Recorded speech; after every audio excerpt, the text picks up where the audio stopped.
Boa noite de novo, pessoal.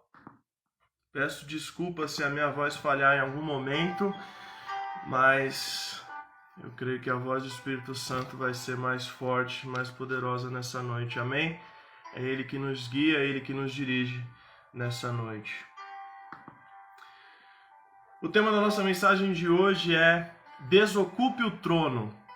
Desocupe o trono. Eu acredito muito na simplicidade da palavra de Deus, na forma como ela fala aos nossos corações e como ela consegue transmitir verdades tão preciosas de uma forma tão inteligente, de uma forma tão atual, de uma forma que mexe tanto com a gente. Eu não sei se você consegue ver, aqui ao meu lado tem uma cadeira e essa cadeira, e essa cadeira ela vai ficar aqui ao meu lado. E essa cadeira também vai nos ajudar a entender o que Deus tem para nos falar. Fique atento e durante essa mensagem eu creio que você vai entender o propósito dessa cadeira. Se você tiver com a sua Bíblia, abra sua Bíblia no livro de Lucas. Livro de Lucas, capítulo 18. Livro de Lucas, capítulo 18. Eu quero ler com você os versos 18 ao 24. Lucas capítulo 18, eu vou ler os versículos 18 ao 24. Preste atenção, porque você vai ouvir nessa noite a palavra de Deus e é ela quem vai falar aos seus corações, não é o Lucas, é o Espírito Santo, através da palavra de Deus, que vai falar ao seu coração nessa noite. Amém? A palavra de Deus diz assim no livro de Lucas, capítulo 18, a partir do versículo 18. Certo homem importante perguntou: Bom mestre, que farei para herdar a vida eterna? Por que você me chama de bom? Respondeu Jesus. Não há ninguém que seja bom a não ser somente Deus. Você conhece os mandamentos: não adulterarás, não matarás, não furtarás, não darás falso testemunho, honra a teu pai e tua mãe. E o homem respondeu: A tudo isso tenho obedecido desde a minha adolescência.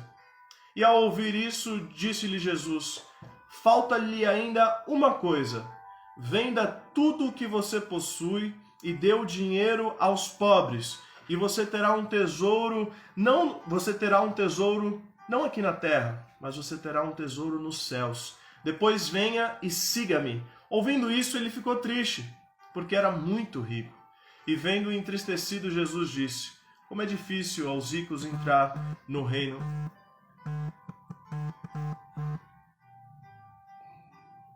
Como é difícil aos ricos entrar no reino de Deus. Pai, mais uma vez entramos no altar da oração. Jesus, seja engrandecido, seja...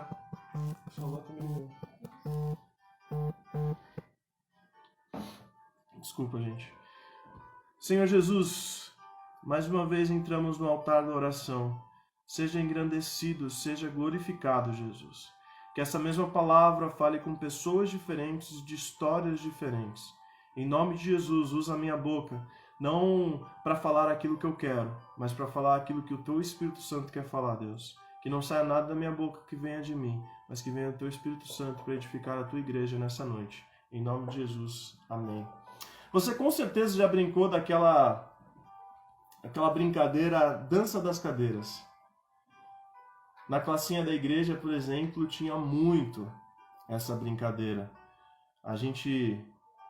Acho que todo culto praticamente a gente terminava com essa brincadeira, né?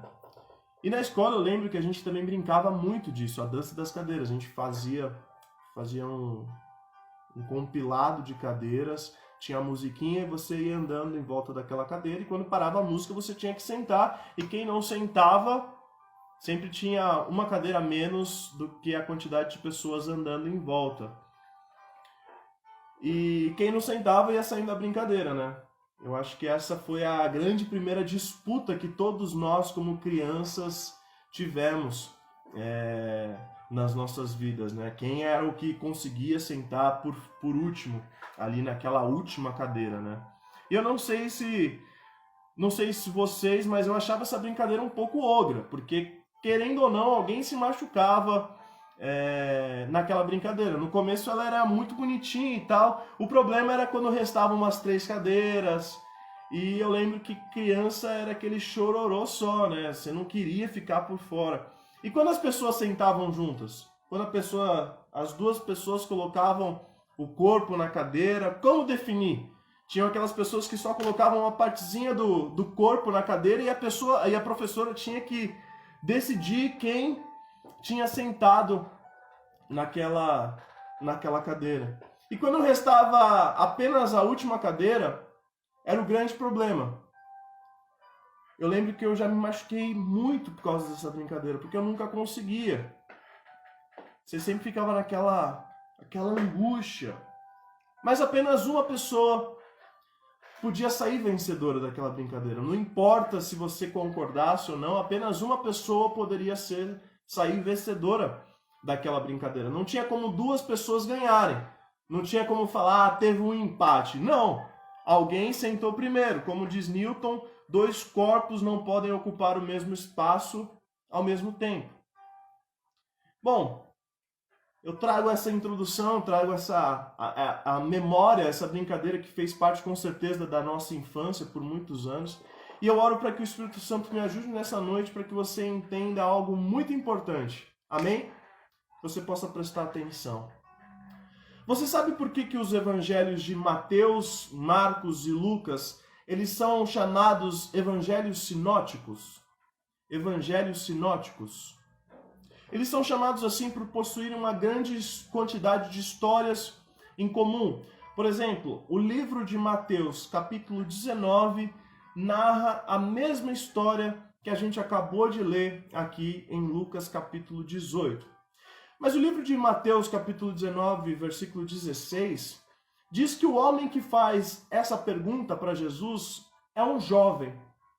Um jovem faz essa pergunta para Jesus: o que fazer para herdar a vida eterna?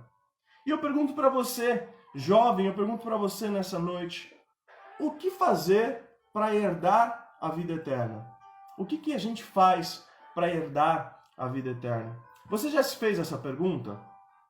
Talvez na calada da noite você se pergunta, será que eu vou para o céu? Será que eu estou fazendo por merecer? Se eu perguntasse para as pessoas, ei, você quer morar no céu? Eu acredito que 99% das pessoas diria que sim.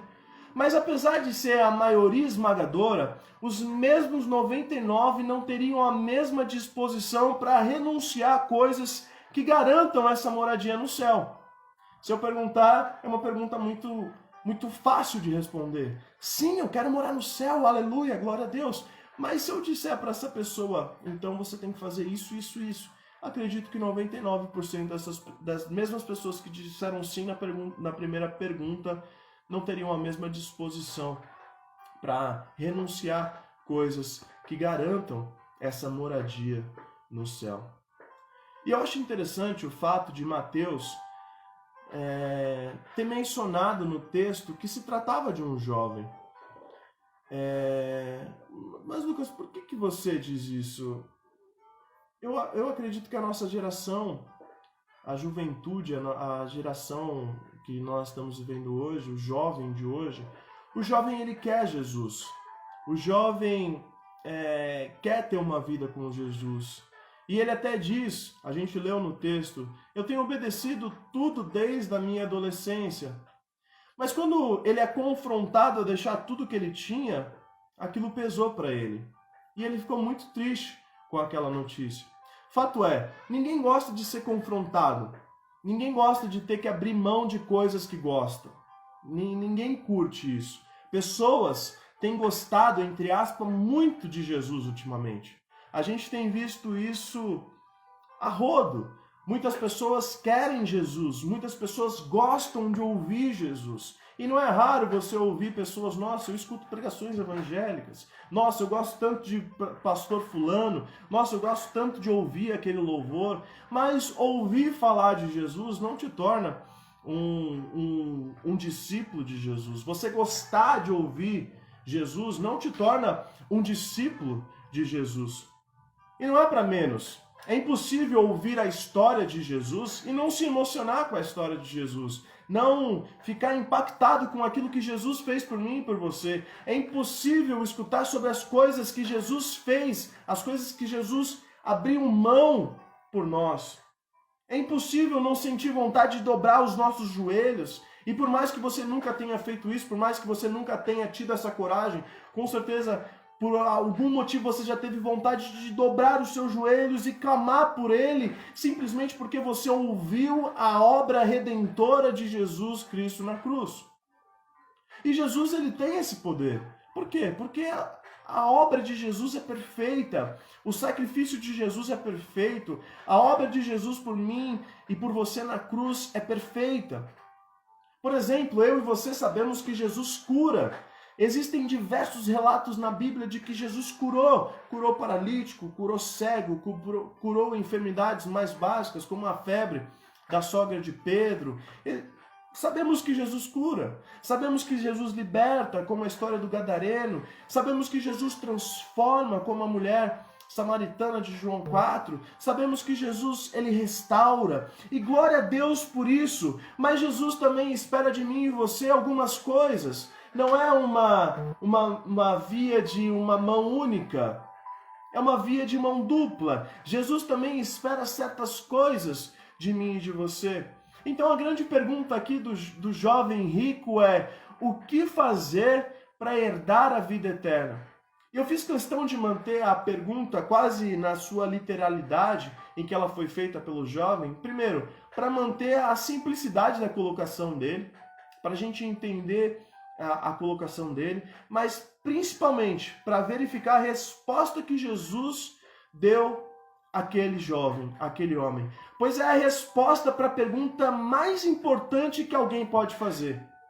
Aquela pergunta daquele jovem era uma das perguntas mais importantes que eu e você podemos fazer. E a resposta era a resposta para a pergunta mais importante que alguém poderia ter feito.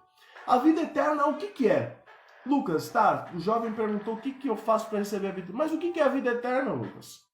Bom, a vida eterna é a vida junto de Deus no céu.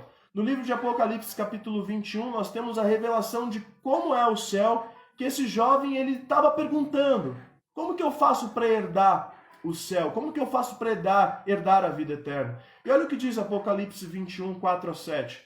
Ele enxugará dos seus olhos toda lágrima. Não haverá mais morte, nem tristeza, nem choro, nem dor, pois a antiga ordem já passou. Aquele que estava sentado no trono disse: eu estou fazendo novas todas as coisas. Aquele que estava sentado no trono disse: estou fazendo novas todas as coisas. E acrescentou: escreva isto, pois essas palavras são verdadeiras e dignas de confiança. Disse-me ainda: está feito, eu sou o Alfa e o Ômega, o princípio e o fim. A quem tiver sede, darei de beber gratuitamente da fonte da água da vida. O vencedor herdará tudo isso, e eu serei o seu Deus, e ele será o meu filho. Aleluia. Mas existe um outro lado. A vida eterna é o quê? Isso que a gente acabou de ler. Isso que está escrito aqui em Apocalipse 21, 4 a 7. Mas eu não posso ser injusto. Eu não posso dizer apenas que existe um caminho. Existe o contrário também.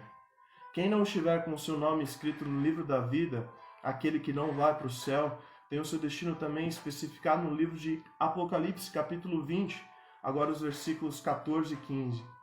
E eu vou ler não para te assustar, mas se eu falei do céu e como ele é, eu também preciso falar do destino eterno que não é o céu. Eu preciso jogar limpo para você. Eu não posso te mostrar apenas um lado da moeda. Eu preciso te mostrar os dois lados da moeda, e nessa noite você vai poder decidir quem ocupa o trono da sua vida. Apocalipse capítulo 20, versículo 14 e 15 diz: Então a morte e o Hades foram lançados no lago de fogo. O lago de fogo é a segunda morte. Uau, que pesado. Se o nome de alguém não foi encontrado no livro da vida, este foi lançado no lago de fogo. É difícil pregar sobre isso, é difícil falar isso, é difícil falar de pecado, é difícil falar de inferno. Hoje em dia as pessoas gostam de ouvir coisas boas, coisas positivas, coisas que animam. E ser jogado num lago de fogo pela eternidade não é algo que alguém queira ouvir, não é algo que alguém queira. Eu penso que seja assim. E daí você entende a importância da pergunta feita pelo jovem e a seriedade desse assunto. Não é uma pergunta qualquer, não é uma simples pergunta. Você não pode tratar as coisas da Bíblia como uma simples pergunta, um simples jogado ao vento. Tudo o que está escrito na Bíblia tem um significado muito mais amplo daquilo que a gente pensa. E a pergunta é: o que fazer para herdar a vida eterna? E como de costume, eu quero compartilhar com você nessa noite a nossa mensagem e 3 pontos. O primeiro ponto dessa noite é: você deve fazer a pergunta à pessoa certa. Primeiro ponto, você deve fazer a pergunta à pessoa certa. Olha o que diz os versículos 18 e 19. E um homem importante perguntou-lhe: Bom mestre, que devo fazer para herdar a vida eterna? Jesus lhe respondeu: Por que me chamas bom? Ninguém é bom, a não ser um, que é Deus. Vamos entender o contexto dessa pergunta? Eu tenho feito bastante isso com vocês, a questão da hermenêutica do texto. Esse jovem, esse homem que faz a pergunta, é um jovem judeu. Ele era um homem importante na sua nação. E ele perguntou para Jesus: Jesus, como que eu faço para herdar a vida eterna? O que eu faço para ir para o céu? E muitas coisas interessantes a gente pode aprender com este pequeno texto. A primeira delas é, eu falei para vocês que ele é um jovem judeu. E a primeira delas que eu faço é, por que um judeu procuraria a Jesus para saber como ir para o céu? Você já parou para se perguntar nisso? Por que um judeu procuraria Jesus para saber como ir para o céu? Mas por que, Lucas? A gente precisa entender a cultura judaica, eu já falei algumas vezes sobre isso aqui. Os judeus, eles tinham em mente que devido ao pacto de Deus com Abraão e a sua descendência, todos eles já estavam protegidos por Deus. Todos eles já estavam garantidos. Todos eles já tinham meio que uma certeza de que Deus estava com eles. Mas esse jovem ele sai dessa normalidade. Esse jovem procura Jesus para saber como herdar a vida eterna. E o que isso mostra para mim e para você? Isso demonstra que todos nós, eu e você, invariavelmente precisamos procurar a Jesus. Não tem outro jeito. As pessoas podem tentar diversos jeitos, métodos, mas assim como o jovem procurou Jesus para perguntar como que eu faço para herdar a vida eterna, porque ele reconheceu em Jesus o único que poderia responder essa pergunta dele. E nós também precisamos saber disso. Só Jesus sabe responder a essa pergunta de como ir para o céu. Irmão, só Jesus tem as respostas para as dúvidas do seu coração. Só Jesus tem a resposta para as questões mais íntimas do nosso coração. Veja o que Jesus fala em João capítulo 14, versículo 6. Eu sou o caminho, eu sou a verdade, eu sou a vida, e ninguém vem ao Pai senão por mim. Jesus é o caminho para Deus. Então, quem deseja estar junto de Deus, ter paz, deve fazer o quê? Deve ir até Jesus. Precisa ir até Jesus. Você precisa ir até a fonte certa. Você precisa ir até o lugar certo. E esse lugar é Jesus. Eu não sei se vocês já resolveram parar para perguntar como chegar a determinado lugar. Sei lá, para pedir uma orientação, às vezes até aqui em Santos, nossa, como que faz para chegar até a rua tal? Eu lembro que uma vez eu estava em São Paulo, eu fazia estágio, eu ia muito para Barra Funda e eu não conhecia nada ali. E um dia eu precisava entregar um documento em um determinado lugar e eu não estava achando esse lugar. O meu celular estava sem bateria já e eu parei para pedir informação. E o senhor que me atendeu, ele foi muito solícito, ele me orientou, falou, me recebeu muito bem. Só que o problema é que ele me mandou para a direção exatamente oposta à direção que eu precisava ir. Eu cheguei lá no lugar que ele falou e a moça falou, não, moço, é do outro lado. O que aconteceu? Eu acredito que eu fiz a pergunta para a pessoa errada. Por mais boa vontade que aquele senhor ele teve, ele me mostrou o caminho totalmente oposto àquele que eu precisava ir. Então eu acredito que eu perguntei a pessoa errada. E quantas pessoas estão procurando essa resposta de como herdar a vida eterna nos lugares e nas pessoas mais equivocadas possíveis? Quantos têm buscado a pergunta mais importante da nossa vida, como herdar a vida eterna, como herdar a vida com Deus no céu, para as pessoas mais equivocadas possíveis, nos lugares mais equivocados possíveis? Quantos?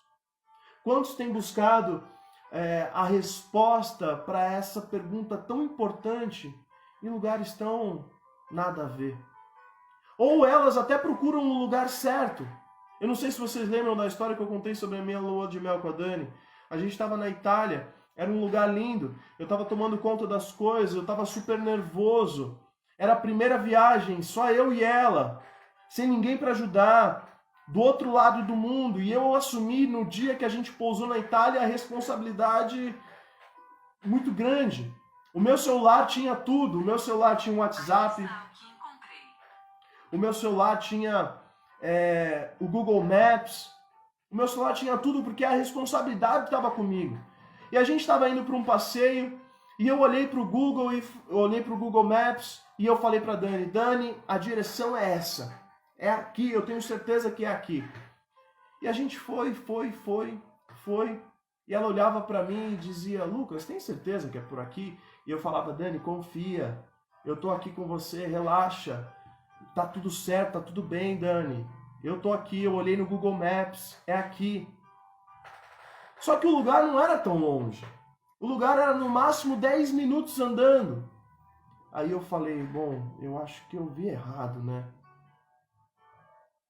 Aí eu peguei o mapa de novo e eu descobri que, na verdade, eu tinha olhado o mapa ao contrário.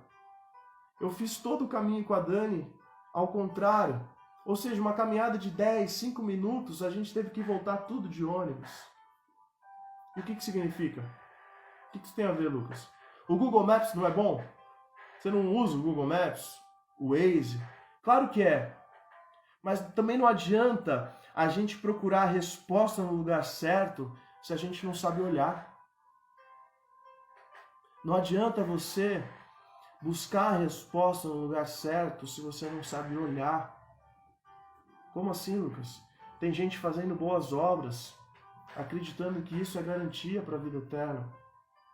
Tem gente que vem para a igreja acreditando que só isso basta. Só isso é suficiente. Ah, Lucas, eu venho na igreja toda semana, então eu estou tranquilo já, né? Eu escuto louvores toda semana, Lucas, então eu estou tranquilo também, né? Mas vive como quer. Não adianta virmos no lugar certo, procurar a pessoa certa e fazer o caminho contrário do que a verdade ensina. Não adianta. Não adianta reter apenas aquilo que te convém. Não adianta apenas querer ouvir e receber aquilo que é satisfatório para você. A Bíblia é clara. A Bíblia é clara. Isso e isso. Existem outros ainda que não estão nem aí. Acreditam que a morte é o fim, morreu, acabou. Outros acham que todo mundo vai para o céu, não tem essa. E tudo isso representa uma busca da vida eterna nas coisas ou nas pessoas erradas, ou até mesmo nas coisas certas, no lugar certo, com a pessoa certa, mas que não fazem a pessoa renunciar às suas vontades, não fazem a pessoa renunciar ao seu próprio eu. O jovem do relato de Lucas que nós lemos, ao contrário, procura Jesus. Ele vai até a pessoa certa. Muito embora ele fosse judeu e pudesse e até mesmo devesse procurar os seus líderes religiosos, os sacerdotes, o chefe da sinagoga, ele identificou Jesus como o único que poderia lhe dizer com segurança como ir para o céu. Cara, quantas pessoas sabem que o caminho certo é Jesus, já tiveram experiências com Jesus, mas não conseguem abrir mão das suas vontades, não conseguem abrir mão do seu próprio eu para seguir Jesus. Agora que você sabe a quem perguntar, você deve saber o que perguntar. E essa é a segunda condição para você ir para o céu, e esse é o nosso segundo ponto. Segundo ponto, fazer a pergunta certa. Fazer a pergunta certa. O verso 18 diz: E um homem importante perguntou-lhe: Bom mestre, que devo fazer para herdar a vida eterna? Não é o bastante se aproximar de Jesus. Não adianta a gente gostar de Jesus. É preciso fazer a pergunta certa para Jesus. O jovem ele queria saber especificamente como herdar a vida eterna, como ir morar no céu. Ele não perguntou como ficar mais rico, ele não perguntou como ganhar uma casa nova, ele não perguntou como ter uma empresa bem-sucedida, não. E nós temos estudado pelas manhãs de domingo o livro de Josué, sobre como esperar o tempo certo de Deus. A gente tem aprendido sobre obediência e fé. Algumas pessoas estão fazendo a pergunta errada a Deus. Pessoas que vão procurar a Deus apenas porque Deus pode curá-las. Pessoas que vão procurar uma cura, mas não procuram o Deus da cura. Pessoas que vão procurar a bênção de Deus, mas não o Deus das bênçãos. Querem colocar Deus em uma caixinha, querem abrir Deus, querem receber alguma coisa, assim como aquela história do gênio da lâmpada, nas 1001 noites. Você esprega e pronto, faz um pedido e ele te atende. Cara, deixa eu te dizer uma coisa. Deus, ele não é manipulável. Deus, ele é o Senhor do universo. Ele é o Senhor de todas as coisas. Cuidado! Cuidado com isso. Toma cuidado com isso. Toma cuidado com esse engano de, eu vou levando, vai sendo do meu jeito. Toma cuidado. Deus não é manipulável. Você não é um vendedor que consegue convencer Deus dos seus jeitos. Deus, é que na verdade eu sou assim, sabe? Então acho melhor o Senhor me receber aí do jeito que eu sou, porque senão o negócio vai ficar... Não, Deus não é manipulável. As suas falas, as suas boas obras, o que você faz, o que você deixa... Não, isso não te garante. Deus não olha para você e fala, nossa, olha que bonitinho, ele fez isso hoje, ele entregou comida ali. Não é essas coisas. Deus não é manipulável pelas suas boas obras, pelas suas belas palavras. Tome cuidado. Jesus ele já nos alertou sobre isso, Mateus 7:21. Nem todo o que me diz Senhor, Senhor, entrará no reino dos céus, mas aquele que faz a vontade do meu Pai que estás nos céus. Esse sim. Meu irmão, cuidado para não procurar resposta no lugar errado e nas pessoas erradas. E se você tem buscado a resposta no lugar certo, preste atenção nisso. Se você tem buscado a resposta no lugar certo, esteja disposto a abrir mão de certas coisas. Amém? Esteja disposto a abrir mão de certas coisas. Mas buscar em primeiro lugar, mas buscar em primeiro o reino de Deus e a sua justiça, e todas essas coisas vos serão acrescentadas. Buscar em primeiro lugar o reino de Deus. E aí o jovem perguntou, o que eu devo fazer para herdar a vida eterna? Esta é a pergunta certa. Se você agora está se perguntando, o que eu devo fazer para herdar a vida eterna? O que eu devo fazer para ir para o céu? Então você está fazendo a pergunta certa e está buscando em primeiro lugar o reino de Deus. Mas Jesus respondeu ao jovem sobre como ir para o céu. sobre o que ele deveria fazer. Então, sabendo o que fazer, você deve, e esse é o nosso terceiro ponto, você deve estar disposto a cumprir tudo aquilo o que Jesus te responder.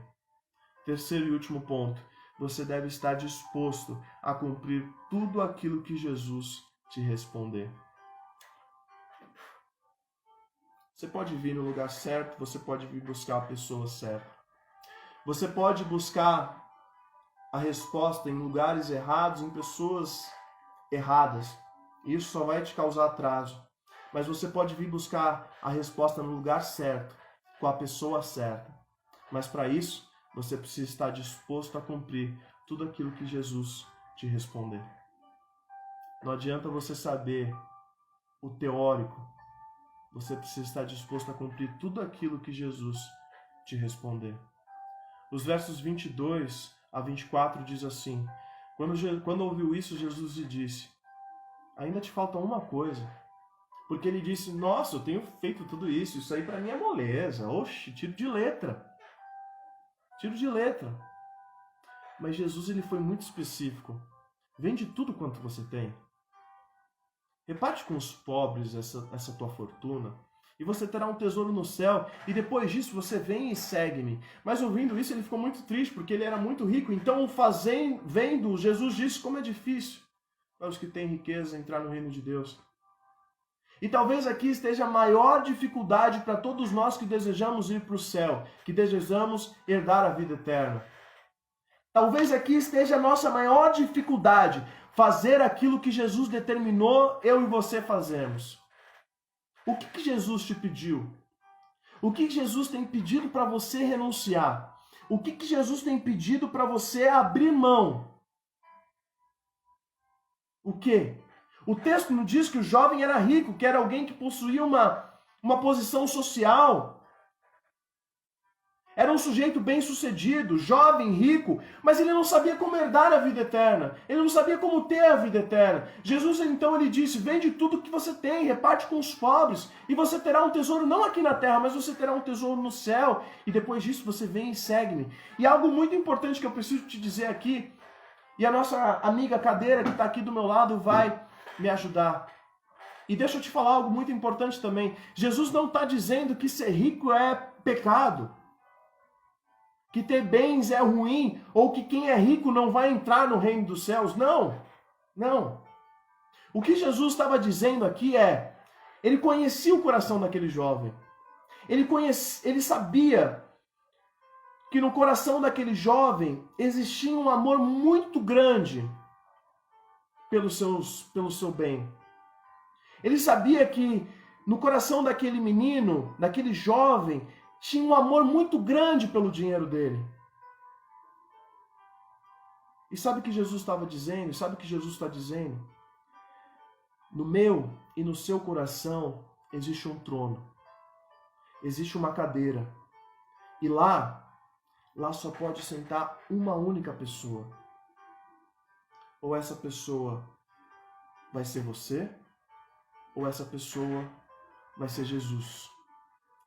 E quando eu falo em coração, eu não estou falando apenas do nosso coração. Eu estou falando do centro das nossas vontades, do centro da nossa racionalidade, do centro de todo o nosso ser. Imagina que dentro de você tem uma cadeira como essa que está aqui do meu lado, como essa que você está sentando. Ela representa o governo da sua vida, de toda ela. E eu te pergunto, quem está sentado nessa cadeira? Quem está sentado nessa cadeira agora? E responda para você mesmo. Por mais que você conheça, por mais que você tenha feito, será que é ele que está sentado lá mesmo? Só tem espaço para uma pessoa. Não cabe duas. Por mais que você queira esmagar que nem na dança das cadeiras. Por mais que você queira deixar Jesus na metade, só cabem duas pessoas. E quem disse isso, Lucas? Ele mesmo. Lucas 16:13 diz: nenhum servo pode servir dois senhores, porque ou há de odiar um e amar o outro, ou se há de chegar a um e desprezar o outro. Não pode servir a Deus e a outro. A escolha é sua. Jesus sabia que no trono do jovem rico, quem estava sentado e quem governava a sua vida era a sua riqueza. Isso impedia ele de seguir Jesus. E você? Quem tem governado a sua vida? Será que é Jesus? Será que você tem realmente aberto mão das suas vontades, dos seus prazeres, das suas coisas, para Jesus assumir o trono da sua vida? Nesse mesmo capítulo, no versículo de 28, Pedro ele fala diferente. Pedro diz: Jesus, nós deixamos tudo o que tínhamos para te seguir. Muitas coisas ou pessoas podem ocupar o lugar de Jesus no trono do seu coração. Riqueza, trabalho, vícios, pecado, a família e até mesmo você. Você mesmo. E como nós gostamos de assumir esse trono? Nós. Como a gente gosta de ter o controle desse trono. Eu sou o Senhor do meu destino. Eu aqui decido a minha vida. Eu sei o que é melhor para mim. E fazendo isso a gente fala para Jesus: dá um tempo, vai. Dá um tempo. Quando eu precisar, mas dá um tempo. Nada, nem ninguém, nem nós mesmos podemos ocupar o lugar que pertence unicamente a Jesus se queremos herdar a vida eterna. Enquanto Jesus não estiver reinando soberano no trono que há no seu coração, não tem como, meu amigo. Não tem como. Você vai viver nesse vai e vem. Nesse vai e vem. O jovem rico procurou a pessoa certa, Jesus. Fez a pergunta certa: o que eu devo fazer para herdar a vida eterna? E recebeu uma resposta. Mas ele não foi capaz de desocupar o trono do próprio coração. As suas riquezas falaram mais alto. Ele não seguiu a Jesus. A Bíblia não relata se depois ele se tornou um discípulo, mas se a história dele com Jesus acabou naquele momento, o jovem rico, bem-sucedido, com uma posição social, eu preciso ser bem claro com você, ele não herdou a vida eterna com Deus. Ele não herdou o reino de Deus, porque ele preferiu que as riquezas dele assumissem o trono do seu coração. Ele ganhou o mundo inteiro, ele teve tudo, mas ele perdeu a sua alma. E cara, eu não quero que isso aconteça com você. E principalmente Deus não quer que isso aconteça com você. Para a gente herdar a vida eterna, nós precisamos estar dispostos a deixar que Jesus, e somente Ele, reine soberano sobre as nossas vidas. Somente Ele pode se sentar no trono do nosso coração. E aí Ele vai governar a sua vida. E aí Ele vai governar todas as áreas da sua vida. E você, ao final da sua vida, gloriosa com Jesus, você vai herdar a vida eterna. E como Apocalipse 21 diz, você terá o seu nome escrito, gravado no livro da vida e irá junto para o céu, junto com Deus, o nosso Pai. Aleluia, aleluia.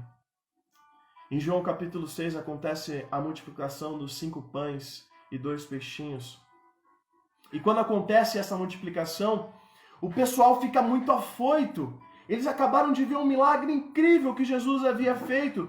E Jesus, ele responde: a verdade é que vocês estão me procurando não porque viram os sinais miraculosos, mas porque comeram os pães e ficaram satisfeitos.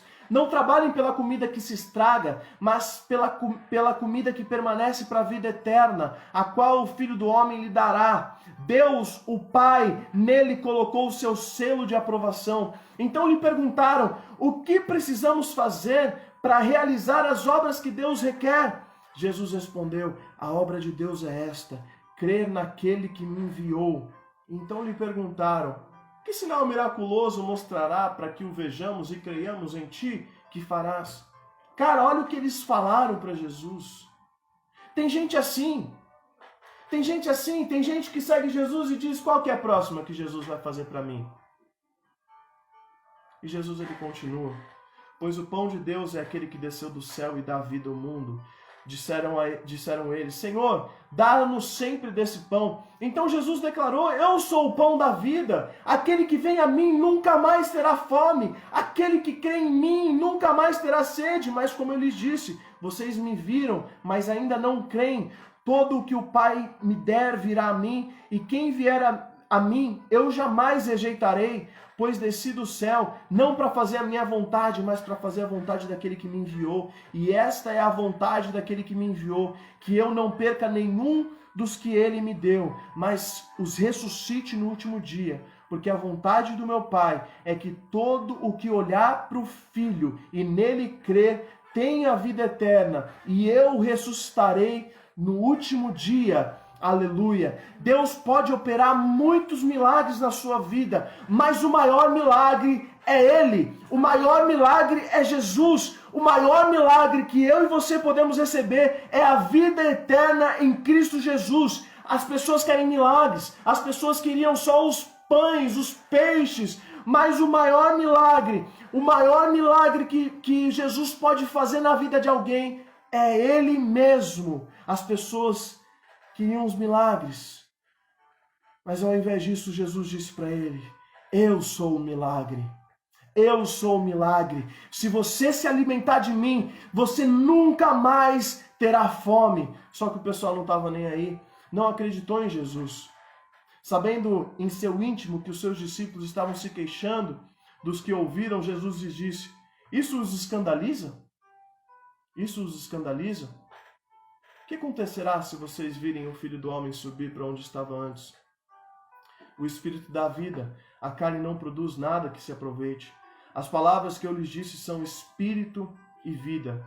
Contudo, há alguns de vocês que não creem, pois Jesus sabia desde o princípio quais deles não criam e quem o iria trair. E prosseguiu: é por isso que eu lhes disse que ninguém pode vir a mim, a não ser que isso lhes seja dado pelo Pai. Daquela hora em diante, muitos dos seus discípulos voltaram atrás, deixaram de segui-lo. Muitas pessoas deixaram de assistir a gente. A gente caiu para metade aqui dos ouvintes nessa noite. Coincidência? Pode ser que não. Mas muitas pessoas não gostam de ouvir aquilo que a palavra de Deus diz na sua sinceridade, na realidade. Muitas pessoas querem apenas o lado bom. Daquela hora em diante, muitos viraram as costas. E Jesus perguntou aos 12: vocês também não querem ir? Simão respondeu para Pedro respondeu para Jesus: Jesus, para onde nós iremos? Senhor, para quem iremos? Se só tu tens as palavras de vida eterna. E nós cremos e sabemos que tu és o Santo de Deus. Pedro disse: para onde eu vou, Jesus? Eu deixei tudo que eu tinha, eu deixei tudo. Só tu tens as palavras de vida eterna. Tipo assim, toma o controle da minha vida, Jesus. Toma o controle da minha vida, Jesus. Seja o Senhor da minha vida, Jesus. Eu abro mão de tudo, Jesus. Eu abro mão de tudo para que o Senhor reine na minha vida. Você quer herdar a vida eterna? Você quer herdar a vida eterna? Quer ter paz? Só Jesus pode te dar isso. Mas você precisa permitir que Ele reine toda a sua vida. Que Ele seja o primeiro e que só Ele ocupe o trono que há dentro de você. Amém.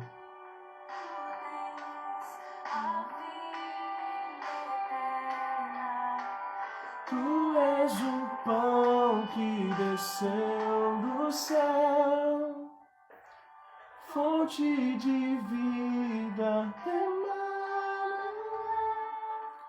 com tua glória sobre mim, enche-me de ti até transbordar.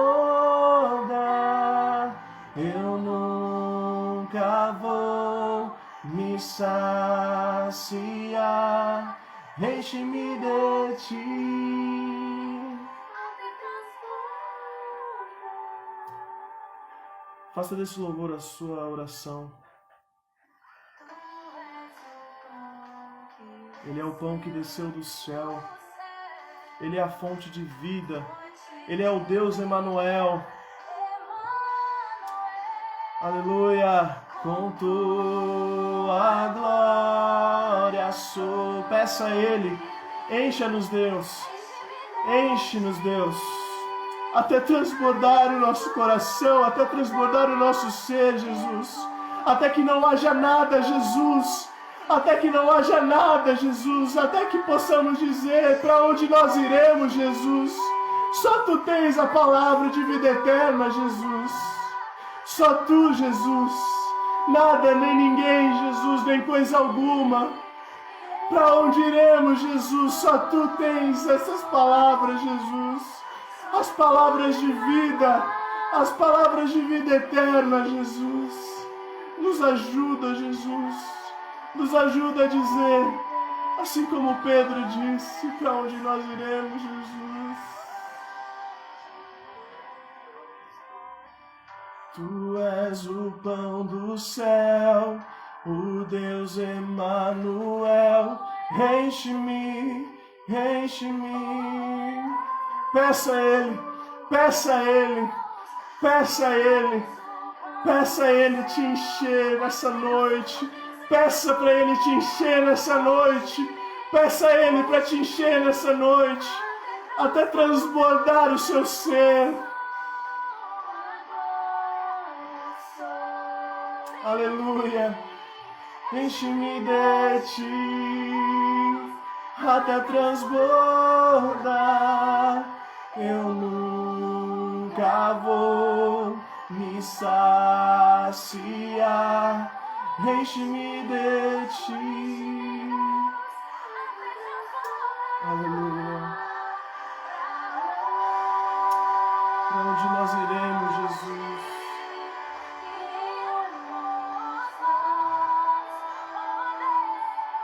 Só Tu tens a palavra de vida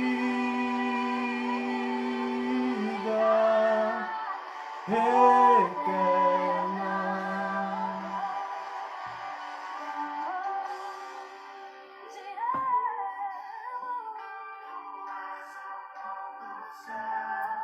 O Deus Emanuel, enche-me, enche-me.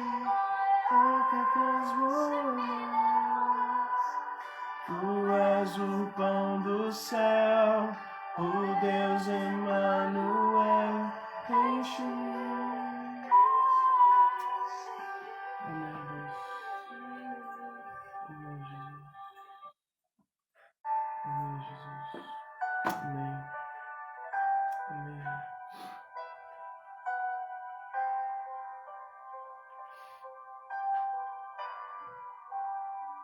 Para onde nós iremos, Jesus?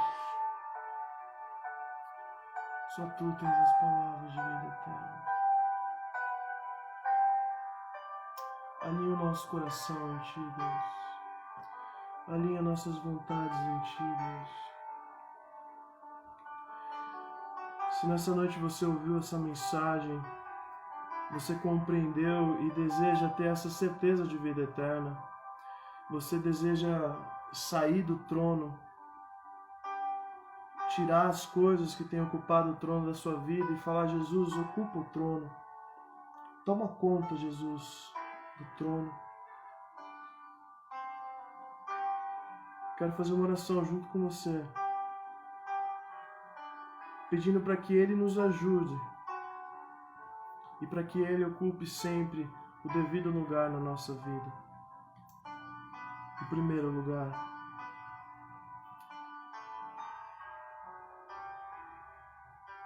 Jesus, se utilizando das palavras de Pedro, para onde nós iremos, Deus? Quem nós seríamos?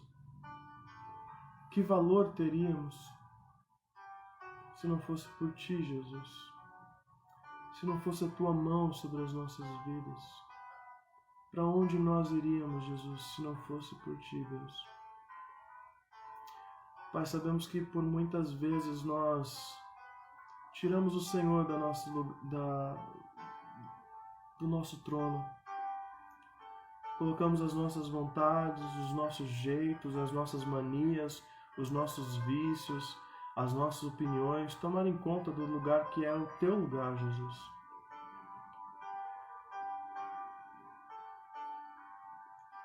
Tem misericórdia de nós, Jesus. Tem misericórdia, Jesus. Somos tão cabeça duras, somos tão falhos, Jesus. Pai, nessa noite nós aprendemos, nessa noite nós entendemos. Nós não queremos apenas o Deus de milagres. Nós queremos o Deus. Nós não queremos o Deus apenas da cura, nós queremos o Deus por completo. Nós queremos que o Senhor assuma o lugar das nossas vidas por completo, não quando convém pra gente, não quando a gente acha que é necessário, mas sempre, Deus. Nos ajuda a renunciar à nossa vontade. Jesus nos mostra nessa noite aquilo que nós precisamos tirar da nossa vida, aquilo que nós precisamos renunciar, para que o Senhor tenha total liberdade para sentar no trono e fazer a Tua vontade nas nossas vidas. E sabemos que a Tua vontade é boa, perfeita e agradável, Jesus. Por mais que os nossos olhos muitas vezes seja desagradável, a Tua vontade é muito melhor que a nossa, Jesus. A Tua vontade é perfeita. O Senhor tem a vida eterna nas Tuas mãos. Jesus, nós repreendemos todo pensamento, Deus, humano, que acha que sabe de alguma coisa, que acha que tem poder para alguma coisa. Nessa noite nós renunciamos e dizemos que o Senhor é o Deus sobre as nossas vidas. O Senhor é o Deus da nossa casa, o Senhor é o Deus da nossa família, o Senhor é o Deus da nossa vida. Nos ajuda nisso, Jesus. Principalmente nós jovens, Deus. Nós somos tão cercados, Deus. O pecado chama tanto a nossa atenção, Pai. As vontades são tamanhas, Deus.